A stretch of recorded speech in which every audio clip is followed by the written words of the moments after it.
Los recuerdos que tengo de lo que mi esposo y yo vivimos aquella noche, y sobre todo de lo que presenciamos, son algo que no podremos borrar de nuestra mente.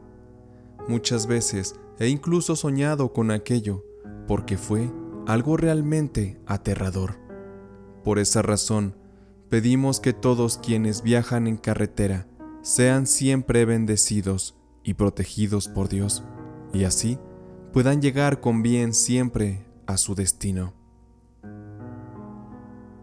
Terror en la carretera, enviado de manera anónima. Por lo regular, escucho historias de terror y misterio con mi esposo mientras trabaja, aunque en ocasiones hacerlo me da algo de miedo. A nosotros nos gusta mucho viajar recorriendo pueblos mágicos o lugares turísticos del país. Por lo mismo, recorremos muchas carreteras y principalmente nos gusta hacerlo en autobús. En una ocasión, precisamente en el año 2019, salimos en un viaje de turismo desde aquí de Guanajuato hasta Veracruz. Salimos cerca de las 9 de la mañana, por lo cual teníamos que hacer parte del camino de noche para llegar al otro día por la mañana. Aquel viaje consistía inicialmente en visitar la Basílica de Guadalupe en la Ciudad de México, permanecer ahí algunas horas, hacer algunas peticiones ante el altar de la Virgen de Guadalupe, salir a comprar algunos souvenirs, comer algo rico y posteriormente subir nuevamente al autobús para así, ya relajados, retomar la carretera directo rumbo a Veracruz. Por lo tanto, sería un viaje de muchas horas en el silencio y soledad del camino en aquel autobús. Todo transcurrió de lo más normal. La mayoría de las personas iban dormidos en aquel camión. Después de algunas horas, llegamos al tramo que conecta Puebla con Córdoba. Para ese momento, ya había transcurrido el día. El cielo ya se estaba oscureciendo, y aquella noche tenía algo que hacía sentir una sensación distinta a las demás noches que habíamos vivido en otros viajes, como cuando uno presiente que algo malo va a ocurrir. Aquella noche se pintaba un tanto macabra. Y así llegamos a un tramo mejor conocido como las Cumbres de Maltrata. Este tramo es muy conocido porque en este hay curvas bastante pronunciadas, por las cuales un mal manejo o un pequeño descuido podría ocasionar un accidente de consecuencias terribles y fatales. Yo empecé a ponerme un poco nerviosa mientras el autobús donde viajábamos iba descendiendo por el monte. Algunas luces llamaron mi atención a lo lejos, así que volteé hacia arriba, donde se miraba a lo lejos que venían bajando varios vehículos por la montaña. Pero hubo uno que llamó mi atención. Era un autobús, el cual se miraba viejo y desgastado. Sin embargo, se veía que venía bajando un tanto rápido aquella carretera. Le comenté esto a mi esposo, quien al voltear a ver aquel autobús, solo atinó a decirme: «Ojalá y no sea nada malo». Así que yo recosté mi cabeza en su costado para intentar dormir un poco. Momentos después, mi esposo me habló para decirme algo escalofriante. «Amor, mira, parece que ese autobús que dices no trae chofer». Yo volteé de nuevo y ambos quedamos asombrados, porque no alcanzábamos a ver al chofer de aquel autobús. Era aquello algo muy extraño y aterrador. Cabe mencionar que nosotros viajábamos justo detrás del conductor, por lo cual mi esposo estuvo platicando con el conductor en turno y le advirtió que tuviera cuidado con aquel camión, que se veía algo muy extraño en él. El conductor le dijo a mi esposo que no había problema y que tratara de no entrar en pánico. Sin embargo, a los pocos segundos, de repente, empezó a oler a humo. Al parecer, provenía desde dentro de nuestra unidad. Sin embargo, no había nada quemándose. El conductor comenzó a bajar la velocidad y todo se tornó al instante como algo tétrico. Los faros comenzaron a fallar, pues se apagaban y prendían, haciendo que por momentos el conductor perdiera la visibilidad del camino.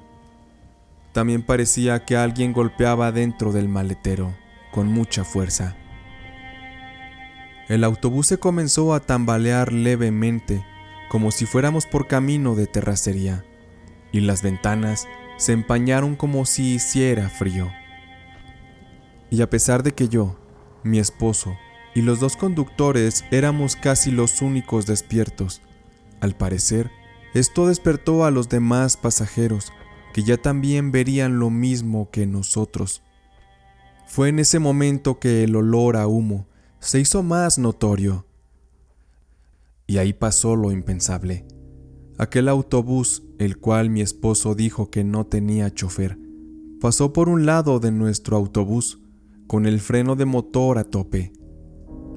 Y mientras nosotros avanzábamos, aquel autobús se alejaba más y más a toda velocidad, hasta que en un punto miramos que entró en una rampa de frenado y de repente desapareció sin dejar rastro alguno. Después de eso, todo ocurrió con normalidad. El autobús ya se sentía más estable. La luz de los faros ya no se apagó. La calma estaba de regreso. Sin embargo, nuestro chofer no hizo nada por detenerse, a pesar de que varios de nosotros le pedimos que nos dejara ayudar a los accidentados, pues aquellas personas necesitarían ayuda. No podíamos dejarlas morir en medio de la carretera. Así pasó un aproximado de 1 hora, hasta que por fin nos detuvimos en una estación de servicio a la orilla de la carretera. El chofer, un poco nervioso, se quedó sentado en una banca fuera de la tienda, fumando un cigarrillo, con la mirada al piso. Estaba muy pensativo, como asustado. Cada que él llevaba el cigarrillo a la boca, la mano le temblaba. Mi esposo y yo nos acercamos para ofrecerle un refresco. Este con gusto lo tomó, y nos sentamos a platicar tanto con el conductor como con su ayudante, y ellos nos revelaron la razón por la cual no quisieron detener el autobús para ayudar a las víctimas de aquel accidente, lo cual, aparte de tener misterio, también es muy triste y escalofriante. Pues por lo que nos dijo aquel conductor, resulta que años atrás, en el 2006 para ser exactos, un autobús de turismo que regresaba de Guadalajara a Veracruz, con 60 pasajeros a bordo, sufrió un fatal accidente en esa carretera. Aquel autobús, según los reportes, se quedó sin frenos en aquellas curvas de Cumbres de Maltrata. Aquel autobús iba sobrecargado, pues solo tenía 45 asientos y 15 más iban de pie. Por esta razón, al chofer le fue imposible hacer la maniobra de frenado y el autobús cayó a toda velocidad por un barranco de 200 metros de profundidad. En aquel aparatoso y trágico accidente, perdieron la vida 57 personas. Los cuerpos fueron recuperados hasta el día siguiente en muy malas condiciones. En aquella charla los conductores también nos contaron que lo que todos vimos 1 hora atrás era la aparición o un suceso aterrador y paranormal, en el que parece que fue tan fuerte la energía en aquel evento que parece repetirse noche a noche. y que aquello que vivimos normalmente le sucede a choferes de trailers o conductores de autobús, quienes afirman haber visto aquel viejo autobús descendiendo a toda velocidad hasta verle desaparecer en la nada, justo a la orilla de aquel barranco. A mi esposo y a mí nos pareció muy perturbador y nos dio mucho miedo escuchar aquello. Y es que es bien sabido que las carreteras guardan situaciones terribles en las que muchas personas lamentablemente pierden la vida. Es entendible que muchas veces todo ocurre a causa de circunstancias ajenas que no se pueden evitar. Sin embargo, muchas otras ocurren también por negligencias. Pero, más allá de todo esto, no está de más siempre que haya que salir a la carretera, orar y pedir a Dios que siempre nos resguarde en su divina protección. Este es nuestro testimonio. Espero que les haya gustado. Si les ha gustado esta historia, recuerden dejar su manita arriba. También, si desean que su historia sea narrada en este podcast, pueden hacérmela llegar al correo en pantalla o a las redes sociales. En la descripción encontrarán también un número de WhatsApp por si gustan mandarme un audio con su historia. Y así, por hoy ha sido todo. Podemos ir en paz. Nuestra noche de relatos y leyendas del gato ha terminado.